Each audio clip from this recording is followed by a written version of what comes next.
सातपूर भागातील बारमध्ये गोळीबार प्रकरणी फरार असलेल्या लोंढे टोळीचा मोरक्या भूषण लोंढे आणि त्याचा साथीदार प्रिन्स सिंग याचा नेपाळ सीमेवरून गुन्हे शाखा युनिट 2च्या पथकाने ताब्यात घेतलाय। याबद्दल अधिक माहिती अशी की सातपूर पोलीस ठाण्याच्या हद्दीतील हॉटेल औराबार येथे गोळीबार केल्यानंतर लोंढे टोळीचा मुख्य सूत्रधार भूषण प्रकाश लोंढे आणि त्याचा साथीदार प्रिन्स सिंग हे गुन्हा दाखल झाल्यापासून फरार होते। त्यांची शोधासाठी विविध राज्यात नाशिक पोलिसांनी पथके रवाना केली होती। तर भूषणचे वडील प्रकाश लोंढे आणि भाऊ दीपक लोंढे यांना खंडणीच्या गुन्ह्यात अटक करत त्यांचा नाशिकच्या बाल्य किल्ल्यात ऐन दिवाळीत चांगलाच पाहुणचार घेतला होता। भूषण लोंढे विरोधात भारतीय न्याय संहिता, फौजदारी सुधारणा कायदा, हत्यारे कायदा, मकपोका आणि मकोका या विविध कलमान्वये गंभीर गुन्हे दाखल। त्यातच त्याने सातपूर येथील बारमध्ये गोळीबार करून पळ काढला होता। अखेर पोलिसांना त्याच्या मुसक्या आवळण्यात यश आले।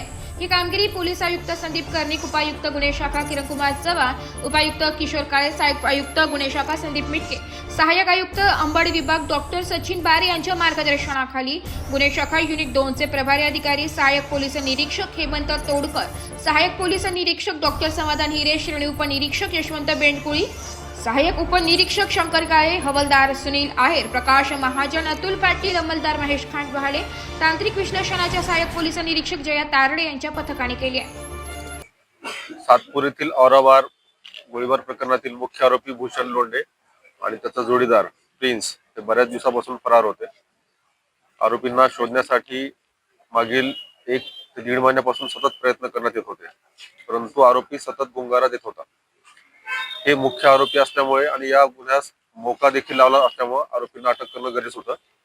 त्यासाठी माननीय आयुक्त श्री संदीप कर्णिक यांच्या आदेशानुसार क्राईम ब्रांच युनिट 2ला हे आदेश देण्यात आले होते। त्याची टीम तयार करण्यात आली होती आणि या टीमचे प्रमुख एपीआय तोडकर यांच्या पर्यवेक्षणाखाली एपीआय डॉक्टर हिरे यांना आरोपी अटकेची जबाबदारी देण्यात आली होती। डॉक्टर हिरे आणि यांच्या टीमने आरोपीपर्यंत एकदा ते पोहोचले होते राजस्थानमध्ये, परंतु त्यावेळेस आरोपी छतावरून उडी मारून पळून गेला।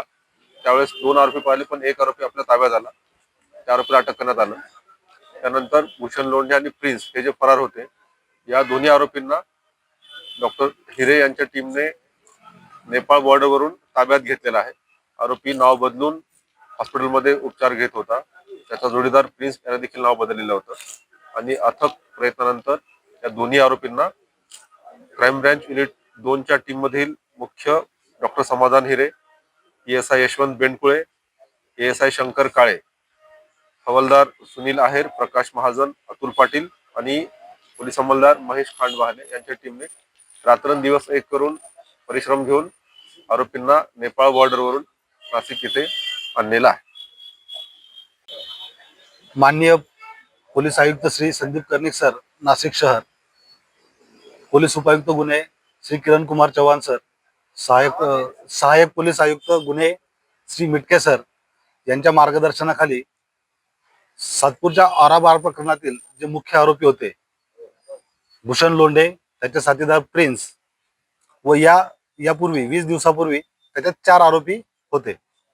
20 दिवसापूर्वी आमची हीच टीम, मी व माझ्यासोबत असलेली पूर्ण टीम, आम्हाला तांत्रिक विश्लेषण करून आमचे सहाय्यक प्रभारी अधिकारी जे आहेत एपीआय तोडकर साहेब व आम्ही या गुन्ह्यामध्ये तांत्रिक विश्लेषण केलं।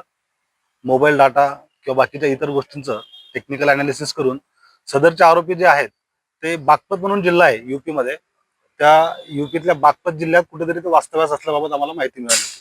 त्यावरून आम्ही पूर्ण टीम करून बागपतमध्ये गेलो। टोटल पोलीस मदत वगैरे घेऊन आम्ही त्या ठिकाणी धाड टाकली असता या गुन्ह्यातले जे 2 आरोपी होते भूषण लोंढे आणि राहुल गायकवाड, या दोघांनी 2nd फ्लोअरवर जाऊन जंप केल्या होत्या, टेरेसवर जाऊन जंप केल्या होत्या। त्याच्यात राहुल गायकवाड जो आहे, ज्याला यापूर्वी 20 दिवसापूर्वी अटक करण्यात आलेली आहे, त्याचा देखील पाय टिबिया फिबुला, त्याचा पायाचे दोन्ही पाय हाडं फ्रॅक्चर झाली होती। त्यासोबत आपण एक अजून व्हीसी म्हणून वेदांत चाळगे याच गुन्ह्यातला आरोपी, असे 2 आरोपी आपण त्यावेळेस अटक केली होती आणि बाकीच्या प्रोसिजर करून त्यांना इथं आणलं होतं। पण त्यावेळेस भूषण लोंढे व प्रिन्स हे त्यावेळेस पळून जाण्यात सक्सेस झाले होते। त्यानंतर इथं येऊन परत त्याच गोष्टीचा मागोवा घेत, टेक्निकल अनालिसिस करत आणि इतर मानवी कौशल्याचा वापर करत ते राजस्थान, हरियाणा, यूपी या प्रदेशामध्ये फिरत असल्याची आम्हाला माहिती मिळत होती। मग परत आमची टीम संघटित करून वरिष्ठांच्या मार्गदर्शनावर सूचनाखाली आम्ही परत राजस्थान येथे गेलो. राजस्थानच्या कोटपुतली भागातून त्यांचं काही दिवस वास्तव्य असल्याचं समजलं होतं. तिथून आम्हाला परत गोपनीय माहिती मिळाली की ते तिथून नेपाळ बाउंड्रीकडे पळालेले आहेत आणि त्या एकाचा पाय फ्रॅक्चर झालेला आहे. म्हणून आम्ही नेपाळ बाउंड्रीकडे वरिष्ठांच्या मार्गदर्शनाखाली व सूचनाखाली रवाना झालो.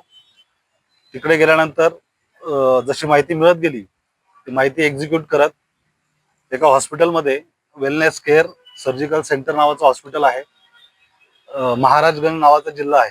तर महाराजगंज नावातील जिल्ह्यात कोल्लोई भागामध्ये त्या हॉस्पिटलमध्ये तो ऍडमिट होता. वेल प्लॅन करून त्याला तिथं ताब्यात घेण्यात आलं. तर दोघी पायाला त्याचं प्लास्टर होतं. डॉक्टरांकडनं चर्चा करून त्याच्या एका पायावर सर्जरी झाल्याचं समजलं आणि दुसऱ्या पायाला प्लास्टर होतं. त्याचा साथीदार जो आहे तो त्याच भागात त्याच हॉस्पिटलच्या बाजूला वास्तव्यास होता, प्रिन्स. तर त्याला देखील पोलिसांच्या मदतीने आम्ही ताब्यात घेतलेला आहे. ब्युरो रिपोर्ट, नाशिक लोकशाही न्यूज, नाशिक.